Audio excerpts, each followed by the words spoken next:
Thanks. Thanks, everyone. Today I'm going to be talking about from snowball to snowman. So a little bit of a background on this is just that when Team Rocket first released the paper, it was titled "From Snowflake to Avalanche," and that of course goes over the partial ordering DAG-supported Avalanche consensus. And this is basically explaining how we went from that to support linear state machines with Snowman consensus. So hopefully I'll be able to clear up a couple things. This will be fairly technical, but hopefully it'll be fun. So a little bit of background about who I am, because I bet a lot of you have no idea. So my name is Stephen Buttolph. Glad I remembered it. There's my picture down there. I'm employed as the chief protocol architect at Ava Labs. So basically work on developing new protocols, implementing them in the real world. My kind of actual job is the lead developer of Avalanche Go. So anything kind of consensus-based, networking, P2P, crypto. I have my fingers in a lot of places. So I definitely like the area, and so I couldn't pick just kind of one spot. I kind of already covered that, and in my free time, I like to basically talk about random sampling algorithms. It's actually my go-to interview question. So if any of you guys apply as an engineering role, I'll give you a little bit of alpha leak there. Do some research on some sampling questions, and it'll go pretty well. So. In this workshop, I'm going to try to avoid just presenting memes. I won't lie, I did the last third of this on the flight here, so there was no internet. So there might be less memes at the end, but I tried to get them in when I could. So we're going to be talking about binary snowball consensus. So this was actually talked about in the original Avalanche paper. We're going to then go over multi-value snowball consensus, kind of different ways that can be approached, and some potential problems with naive implementations. We're going to talk about the multicolor problem, which people might not know about now, but I guarantee by the end you'll at least know the name. We're going to talk about binary decomposition for snowball, pipelined voting, and then we're going to talk about snowman consensus at the end. And hopefully we'll have enough time to talk about some Oracle properties of snowball, which is kind of a unique property of snowball consensus that really most consensus mechanisms don't provide. So yeah, let's kick it off. So binary consensus. Let's just start with what actually is binary consensus. Binary consensus is basically answering a question with two options. For example, the legendary red color, red pill, blue pill. Similarly to the movie, in consensus, there's really no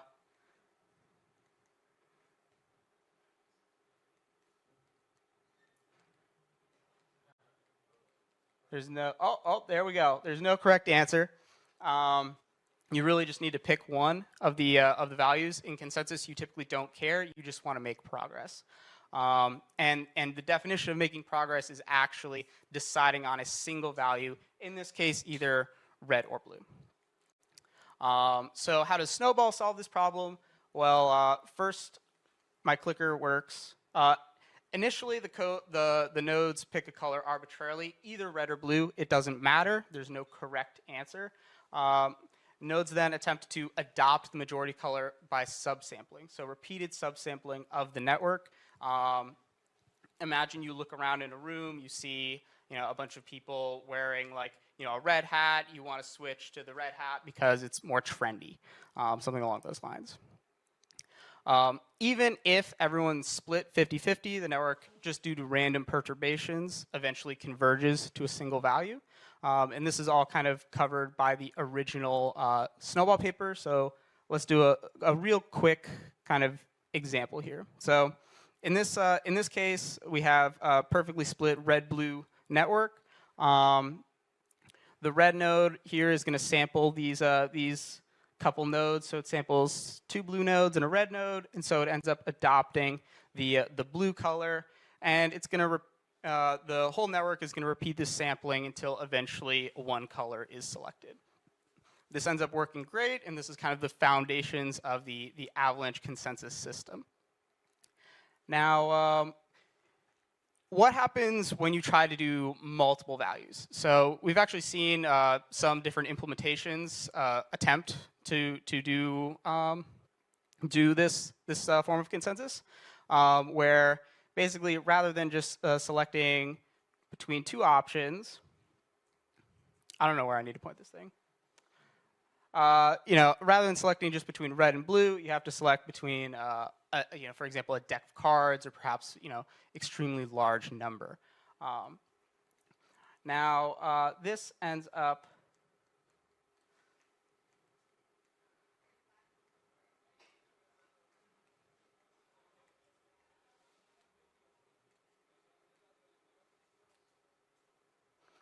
up eventually, hopefully, picking the correct or the network selected choice, but there's no real correct answer again.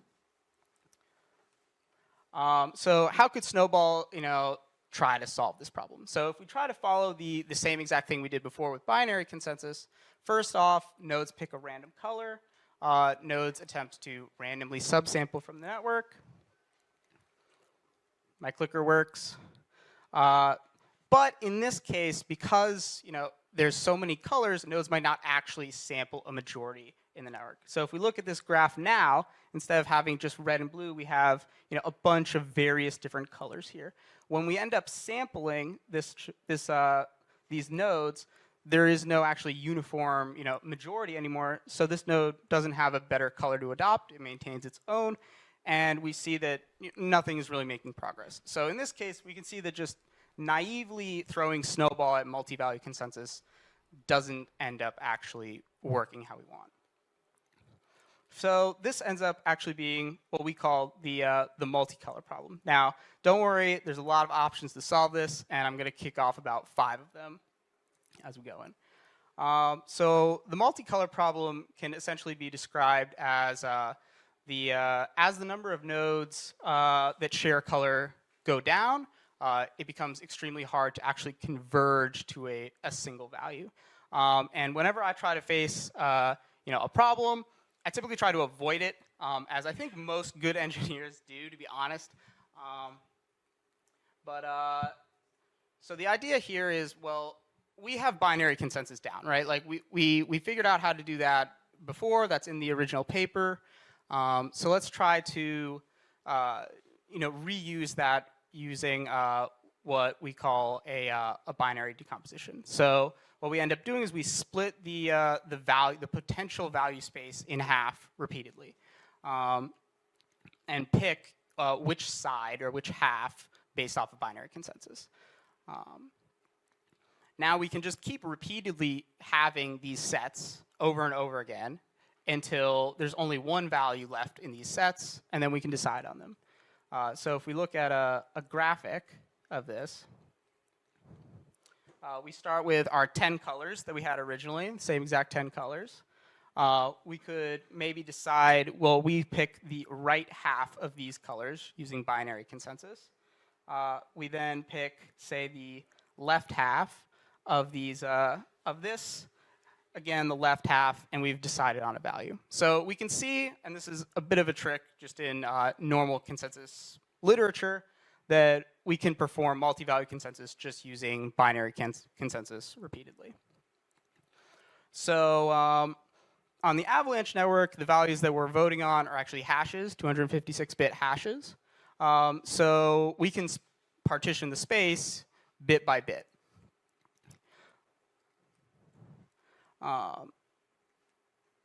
So here's a very simple 2-bit example.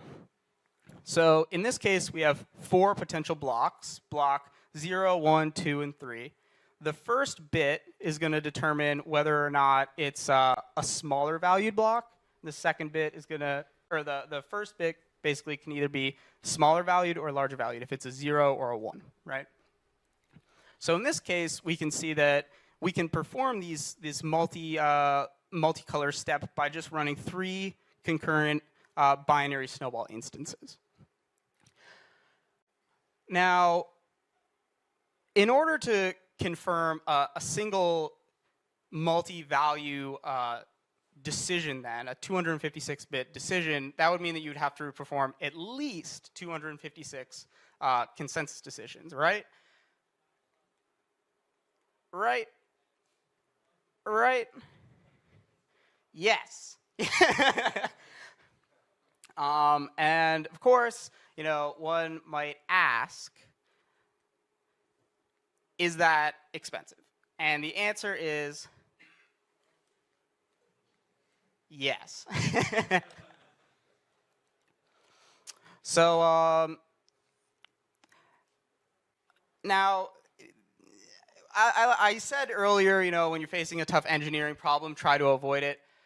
I lied. Okay, sometimes you can optimize the shit out of it. So a key realization here is that, in fact, when you have 256 bits, most of the bits don't actually have conflicts. In expectation, with hash-based algorithms, the first bits might have a lot of conflicts, but as the number of prefixed bits match, in expectation, it becomes significantly less likely. And in fact, having a conflicting bit in the last hash position is actually just as unlikely as having a hash collision, which Bitcoin, Ethereum, basically all other networks almost dismiss as impossible. Not quite, and I think Peter Schlage in the back would yell at me if I said that that was the case. But anyways. So let's revisit our 2-bit example, but this time with only 3 blocks instead of 4. So we can see here, by the way, this clicker's working now. I don't know. Anyway, jinxing it. But so we can see here that we have these 3 blocks. If we perform consensus on this side here, we'll actually see that this block is pretty much already accepted, right? Like if there's no conflicts here, during the process of voting for less than 2, we can almost immediately just accept block 0. Now, if you end up accepting on block greater than 1, you'll still have to perform that other 2, but because it's hashes, it ends up being randomized logarithmic. So we can vote over branches. Bits without conflicts get accepted very quickly. Oops. Now, one thing to kind of watch out for is if you're voting over branches, you might think, well, if I'm trying to vote over this branch 1, branch 2, branch 3, I'm voting over 3 branches. Isn't this just the same exact thing as the multicolor problem? How are you actually solving anything here? And the reason why is that if you vote for branch on block 2 or block 3, you're still making progress on block greater than 1. So you're still always making progress on the most significant bit that's left to be decided. But in the case that you have basically no conflicts, you can essentially skip those rounds of polling.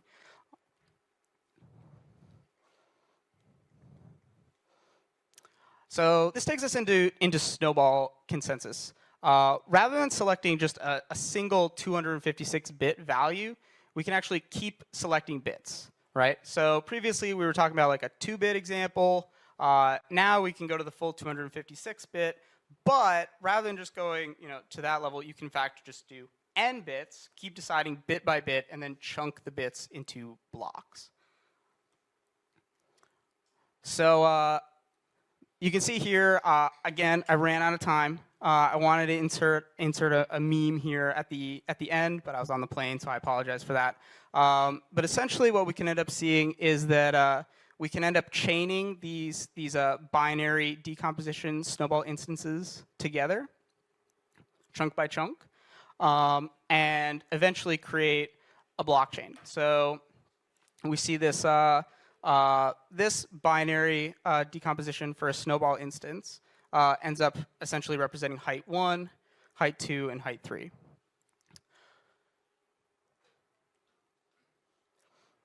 So I think I still have plenty of time. So For Snowball's oracle properties, we'd said at the beginning of this talk that we never really care about which values we end up deciding on. Nodes pick them arbitrarily at the beginning.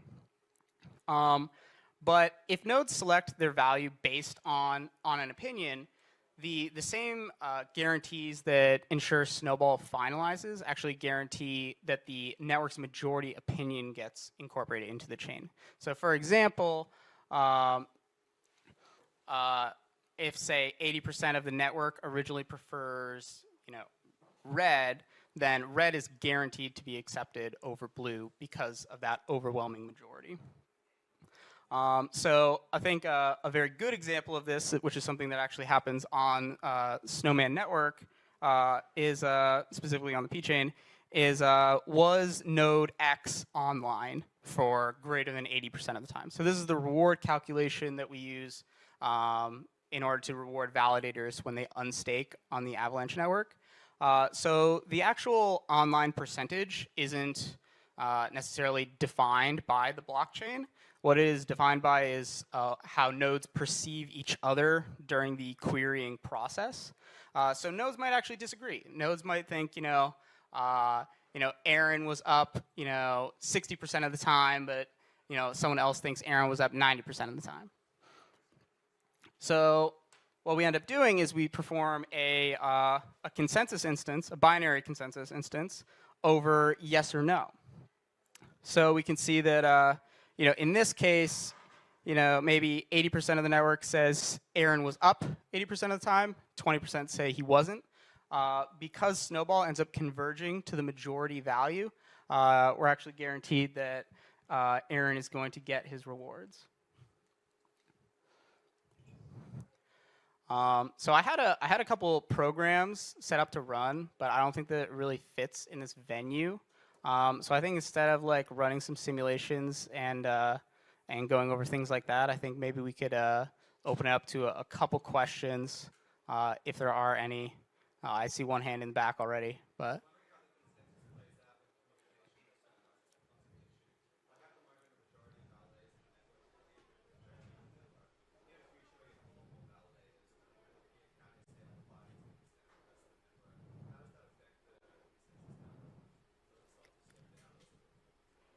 Yeah, no. So that's a very. So are you asking questions about as the percentage of the as the number of nodes in the validator set goes down compared to the rest of the nodes in the network? Is that what you're asking?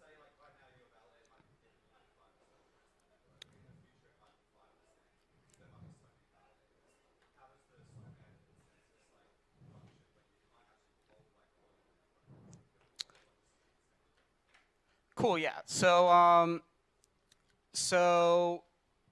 the way that the way that Snowball works. So I guess the question is in these situations we have 10 nodes. We're sampling 3 of them. You end up getting a great kind of idea of how the network actually looks by performing these samples. As the number of nodes in the network increases, say we have 1 million nodes, are we still going to be sampling 3 people? The answer is actually technically yes. And the reason for that is because of sampling statistics. So in most statistical studies that people ever read about, look up, you're talking about a population like say like the United States. I have never gotten a survey on whether or not I prefer red or blue bubblegum, but I guarantee that there is a survey out there that says that United States citizens with high probability prefer X, Y, Z, whatever. I don't know. And the way that they do that is they sample like 1,000 people, and they can say, well, as the size of your sample is like slightly larger, you end up getting actually your variance in your sampling ends up converging extremely quickly towards the actual population norm. And so in reality, you don't have to sample more validators. Well, we actually do, like there is a minimum kind of number that you have to sample in order to get like a good baseline, but then it's actually independent on the size. Now, What isn't independent can be like, gossip times and things like that. And so as the number of nodes in the network increases, you will get like a logarithmic, slowdown in like your latency of gossiping things, which can then become the bottleneck. Yeah, I hope I answered your question. Yeah. Cool. Yeah. Ray.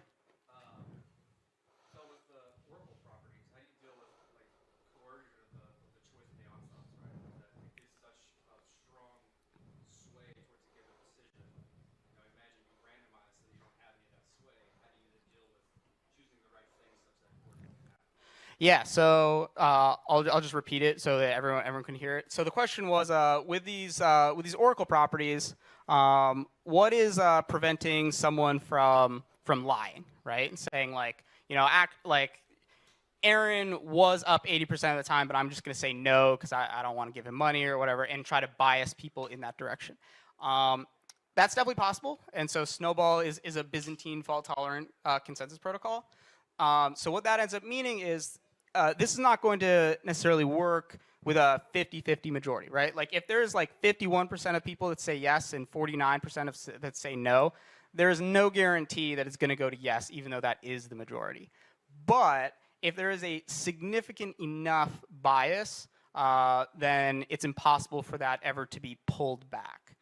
So that's basically the BFT result on like the safety of performing a decision in Snowball. Essentially, there is I forget the term was used, there's like a point of no return on the cascade. And so if you initialize at something like 70, 80% of the network in one color, depending on your Byzantine fault tolerance parameterizations, you're already past that point of no return. So basically, you are guaranteed to skew that way.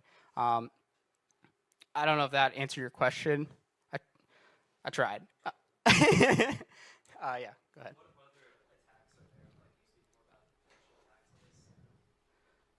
On we got a competitor. I don't know. No, I'm just joking. Yeah, no. So definitely Snowball has like theoretical liveness. I would say concerns when there's multiple conflicts. So if you actually look in the original Avalanche paper, there is no guarantees on liveness for conflicting transactions in Avalanche. And specifically in Snowball, the time it takes to converge to a finalization is based off of the number of Byzantine nodes. So in order to guarantee liveness in like a logarithmic number of steps in expectation, which isn't guaranteeing, but whatever, you can only tolerate like a square root n number of Byzantine nodes. And then in order to guarantee the number of steps, like in like linear, it's a different like requirement and so on and so forth. And eventually, it gets like exponential. So we're actually working at Ava Labs, and I was thinking about adding this at the end, but I felt like it was too currently in the works. But we've been talking about this for a long time, which is Frosty consensus, which essentially is able to detect when there is a liveness failure that is occurring and perform a expensive step to move past it. So, yep. Any other questions? Cool. Oh, we got one more. Yeah.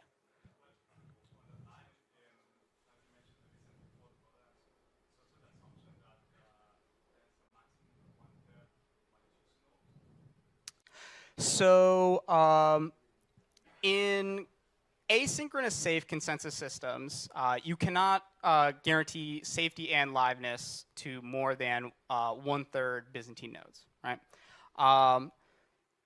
That is actually tunable if you wanted to, say, prefer safety over liveness, right? So rather than guaranteeing 33% safety liveness, you could maybe guarantee like 50% safety and 20, like 20%, liveness or whatever. You can play around with those numbers. So in Avalanche, that is configurable, and in fact, actually, individual nodes can configure that however they want. Um, but there are, of course, default values, which I think I'd actually have to look up the default safety liveness parameterization. But yeah, so essentially Snowball uh, allows you to tune those values. But yes, like we're not beating any theoretical like bound. Unfortunately, that'd be probably well, that wouldn't be a great paper because it would just be wrong. But anyways, like yeah, great question. Thank you. Anything else? Got one over there.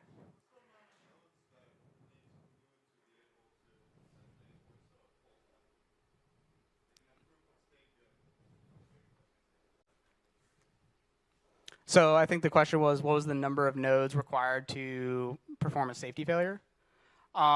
So I would need to check again the default parameterization because I believe most nodes are running the default parameterization. I believe the default safety parameter is around 40% right now. Um, so that would be the amount of stake, which I think is a couple hundred million of ox times 40 would be the uh, the number. So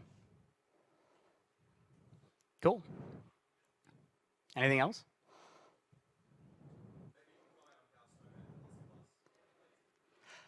Sure. Actually, so I was thinking about. Oh, I don't know why I picked up this clicker. This was a terrible idea.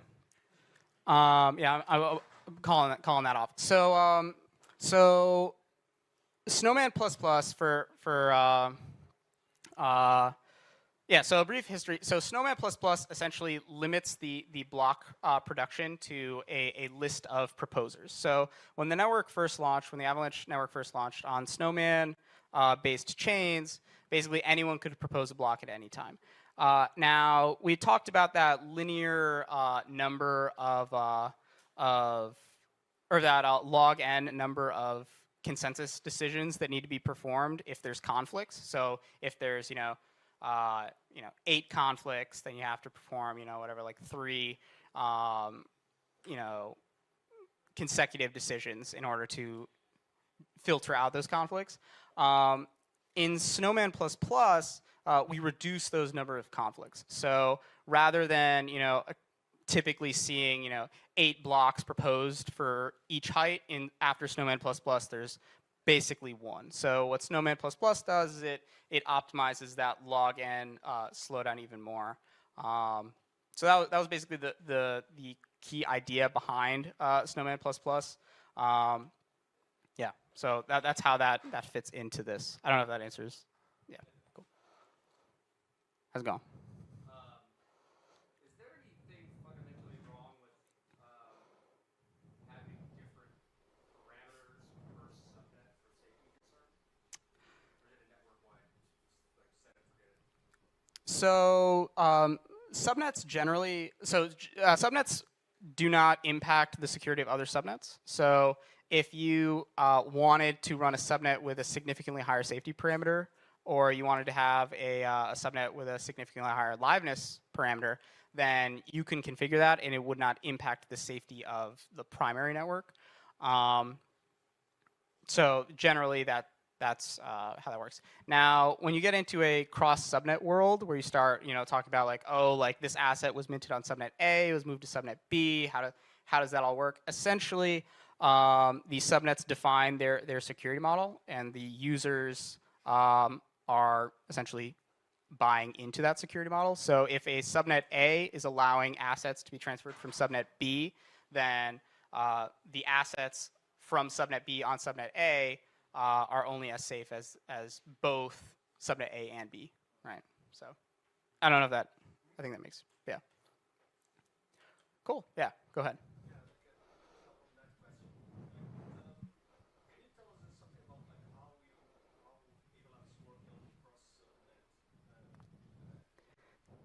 transactions and interoperability? Because yeah, that was an interesting talk before from Amaskan. He was saying like how this could get very very complicated if you're using non-critical. Mm-hmm. And we heard from other like you guys working on this. So how precisely? I'm kind of